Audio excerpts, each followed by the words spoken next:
नाज़रीन ग्रामी, खुदाए ज़ुल जलाल की इबादत हर मज़हब व कौम की फितरत का हिस्सा है। लिहाजा इस फितरती हिस्से के पेश नज़र हर इंसान इस बात की ख्वाहिश रखता है कि खुदा की बंदगी और उससे अपनी अकीदत के इजहार के लिए उसे एक ऐसी पाक साफ जगह मुयस्सर हो जहां वो पुरसकून होकर खुदा से अपना राब्ता कायम रख सके। लिहाजा इसी मकसद के तहत हमेशा से हर कौम और हर इलाके में इबादतगाहों की तामीर का ज़ौक़ रहा है और अब इसी ज़ौक़ की बुनियाद पर इस्लामी जमहूरिया पाकिस्तान के दारुल हुकूमत इस्लामाबाद में हिंदू अपनी इबादतगाह की तामीर का आगाज करने जा रहे हैं। लेकिन दोस्तों, वाज़ेह है कि मंदिर के लिए यह जमीन 2017 में नून लीग के दौरे हुकूमत में मंजूर करवाई गई थी, जबकि यह मंदिर 1947 में बरे सगीर की तकसीम के बाद पहला मंदिर है जो इस्लामाबाद में तामीर किया जाएगा। नाज़रीन ग्रामी, शरीयत के पहलू से देखा जाए तो बिलाशुबा यह फैसला वतन अजीज के एक मस्बत किरदार की अलामत है, क्योंकि जहां एक तरफ हमारा हमसाया मुल्क हिंदुस्तान मुसलमानों की मस्जिदें वीरान करने पर तुला है, वहीं दूसरी तरफ मुस्लिम मुल्क हिंदुओं की इबादतगाह की तामीर की मंजूरी दे रहा है।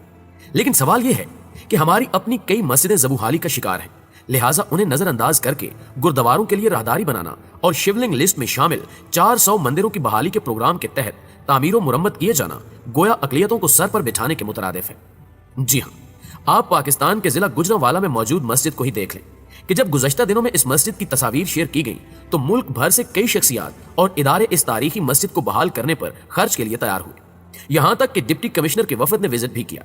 लेकिन बाद अज़ां पता चला कि यह जगह महकमा आसार कदीमा की मिल्कियत है। लिहाजा आसार कदीमा के हेड ऑफिस में राब्ता हुआ तो बताया गया कि कोई भी प्राइवेट शख्स या इदारा इस पर खर्चा नहीं कर सकता, सिर्फ महकमा अज खुद खर्चा कर सकता है। और फिर यह कहकर इनकार कर दिया गया कि फिलहाल महकमे के पास इतने फंड्स ही नहीं है कि मस्जिद को बहाल करने में रकम खर्च की जा सके।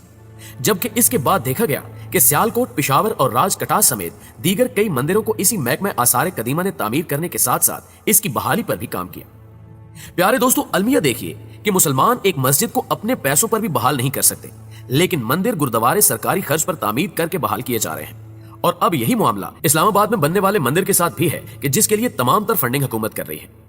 एक मुस्लिम कम्युनिटी से ताल्लुक होने के नाते और शरीयत के अहकामात की पैरवी करते हुए हमें बिलाशुबा इस पर भी एतराज नहीं। लेकिन दोस्तों, यहाँ सवाल ये पैदा होता है कि क्या वफाकी दारुल हुकूमत में हिंदू बिरादरी की इतनी तादाद मौजूद है कि उनके लिए एक अलग से नए मंदिर की जरूरत होती।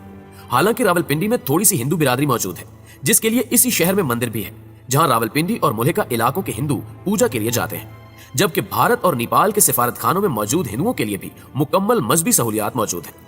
इसके अलावा वो मंदिर जो 1947 से कबल सैदपुर गांव और रावल झील के करीब हिंदुओं के मजहबी मुकामात हुआ करते थे, लेकिन हिंदुओं की हिजरत की वजह से बंद पड़े रह गए, उन्हें भी दोबारा आबाद किया जा सकता था। लेकिन सिरे से नए मंदिर की तामीर ऐसे इलाके में करवाना जहां हिंदुओं की इतनी आबादी भी मौजूद नहीं, वाकईतन एक मशकूक अमल है, जो या तो इस अमर की तरफ इशारा है कि अब अगले मरहले में हिंदू आबादकारी भी हो जाएगी, या फिर इस्लामी जमहूरिया कहलाने वाला मुल्क पाकिस्तान एक सेकुलर स्टेट बनने की तरफ रवाना है।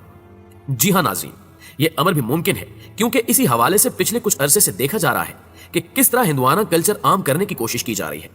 कभी पाकिस्तानी ड्रामों के सेट पर और घरों में हिंदू भगवान और मूर्तियां दिखाई जा रही हैं, तो कभी हमारे मुसलमान नौजवानों में खेले जाने वाले मशहूर गेम्स में बुतों की पूजा जैसे फीचर शामिल किए जा रहे हैं। इसी तरह कभी होली और दिवाली जैसे हिंदुआना त्योहारों में मुस्लिम शिरकत को फरोग दिया जा रहा है, और अब अचानक से मंदिर का संगे बुनियाद रखने का अमल और इस पर किसी मशहूर शख्सियत का रद्द अमल भी न आना जाहिर कर रहा है कि ये एक तसलसल अमल है और बगैर किसी शक की गुंजाइश के वाज़ेह तौर पर दिखाई दे रहा है कि कहीं न कहीं इसके पीछे फैसला साज कुव्वतों, मशहूर दानिश्वरों, मीडिया हाउसेज और फिल्म इंडस्ट्री के दरमियान खामोश और खुफिया मुआहदा मौजूद है, जिसका मकसद किसी तरह इस्लामी रियासत को सेकुलर स्टेट बनाने की तरफ लेकर जाना है। प्यारे दोस्तों, याद रखिए कि शैतानी ताकतें ऐसे हथकंडों के जरिए हिंदू मुस्लिम फसादात को हवा दे रही हैं ताकि दो ममालिक के दरमियान इंतशार पैदा किया जा सके, क्योंकि हिंदू मुस्लिम इत्तेहाद वो चीज है जो मजहब दुश्मन अनासिर के लिए वबाले जान है। जी हाँ, जरा याद करें कि यही वो दो कौमें थीं जिनके इत्तेहाद ने ताज बरतानिया के खिलाफ 1857 की मजबूत तरीन बगावत को सख्ती के साथ कुचल कर रख दिया था।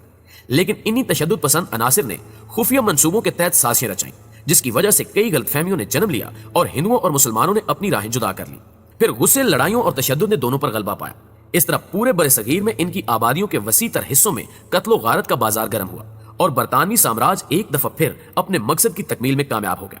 लिहाजा दोस्तों, आज भी यही हो रहा है, कभी कश्मीर का मसला तो कभी बाबरी मस्जिद, कभी ऐलान जंग के बयानात तो कभी ऐसी जगह मंदिर की तामीर जहां सिरे से हिंदुओं की तादाद ही मौजूद नहीं है।